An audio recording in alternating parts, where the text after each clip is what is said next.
Halo, selamat datang kembali. Kali ini kita akan membahas materi mengenai teks persuasi, yaitu materi kelas 8 SMP.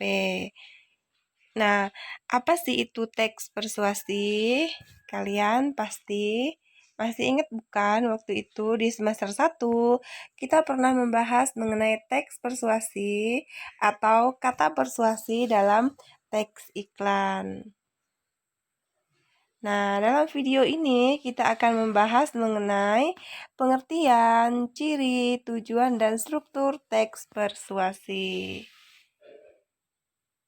Teks persuasi adalah teks yang berisi ajakan atau bisa juga berisi larangan untuk melakukan suatu perbuatan sesuai dengan keinginan yang disampaikan si penulis. Teks persuasi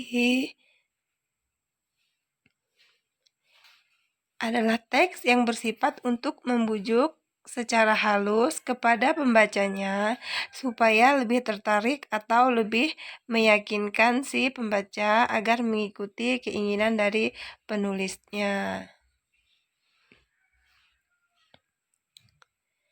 Teks yang berisi saran kepada orang lain. Nah, jadi bisa kita simpulkan bahwa teks persuasi adalah teks yang berisi himbauan, ajakan, larangan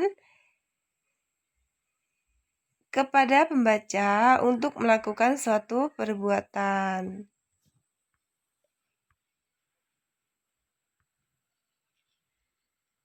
Tujuan dari teks persuasi. Nah, setiap teks itu pasti memiliki tujuan. Kalau teks persuasi berarti tujuannya yang pertama karena tadi bersifat mengajak atau ajakan, berarti yang pertama itu membujuk untuk melakukan suatu perbuatan sesuai dengan keinginan yang penulis inginkan. Kemudian yang selanjutnya itu ada merayu. Merayu di sini berarti hampir sama dengan membujuk, yaitu ingin memberikan dorongan kepada pembaca supaya mengikuti keinginan dari penulis untuk melakukan suatu hal yang ia sampaikan dalam tulisan persuasi tersebut. Kemudian mempengaruhi. Nah, melalui sebuah teks persuasi juga bisa untuk mempengaruhi orang agar terpengaruh supaya mau mengikuti apa yang penulis inginkan dalam teks tersebut. Kemudian selanjutnya, teks persuasi juga bisa memberikan dorongan agar orang tertarik mengikuti apa yang penulis inginkan. Nah, jadi intinya di sini ada 4 tujuan dari teks persuasi. Yang pertama adalah untuk membujuk, yang kedua untuk merayu, yang ketiga mempengaruhi, dan yang keempat berupa dorongan agar orang tertarik mengikuti apa yang penulis inginkan dalam teks tersebut. Selanjutnya, ciri-ciri dari teks persuasi. Yang pertama, cirinya itu ada berisi argumen atau pendapat yang disertai dengan fakta yang mendukung mengapa penulis membuat teks persuasi tersebut. Kemudian menggunakan kata ajakan. Nah, kata ajakan tadi di sini, ajakan itu berarti kata yang biasa untuk digunakan untuk merayu, membujuk, atau mempengaruhi seseorang supaya mengikuti apa yang penulis inginkan. Nah, kata ajakan bisa berupa kata ayo, mari, dan sebagainya. Kemudian ciri yang selanjutnya adalah berusaha untuk meyakinkan. Nah, ciri dari teks persuasi di sini adalah memberikan penekanan supaya orang menjadi yakin dengan apa yang kita tawarkan dalam teks persuasi tersebut. Sehingga dengan adanya dorongan tadi, orang menjadi tertarik untuk mengikuti apa yang kita sampaikan sesuai dengan keinginan kita dalam teks tersebut.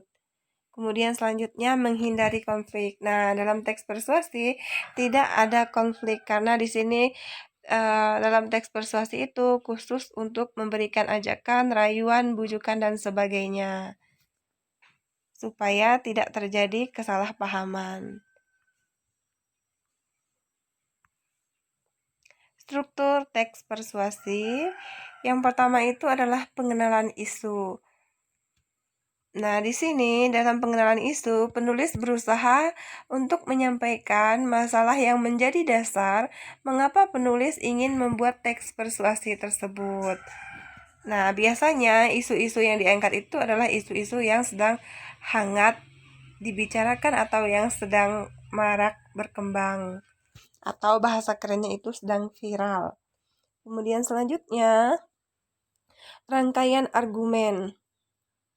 Nah, struktur teks persuasi juga harus memuat rangkaian argumen. Rangkaian argumen di sini berarti runtutan pendapat, pandangan penulis yang terkait dengan isu yang ia angkat. Pandangan atau pendapat di sini adalah yang bersifat mendukung mengapa penulis ingin membuat teks persuasi dengan isu tersebut. Kemudian selanjutnya, pernyataan ajakan. Nah, pernyataan ajakan di sini merupakan dorongan yang penulis lakukan kepada pembaca supaya pembaca mengikuti apa yang penulis inginkan. Yang terakhir, penegasan kembali. Penegasan kembali di sini adalah pernyataan yang lebih menekankan kepada pendapat awal yang penulis kemukakan, sehingga penegasan kembali di sini memberikan penekanan atau dorongan yang lebih kuat kepada pembaca supaya menjadi sangat yakin dengan apa yang dikemukakan oleh penulis. Penegasan kembali di sini bisa juga berupa rangkuman pendapat yang dikemukakan oleh penulis sehingga menjadi satu kesatuan yang bisa membuat daya tarik orang agar lebih tertarik untuk mengikuti apa yang penulis sampaikan. Nah, jadi itu ada 4 struktur dari teks persuasi. Semoga dipahami, dan jika masih belum paham, boleh diputar ulang videonya atau boleh juga komen di kolom komentar. Terima kasih.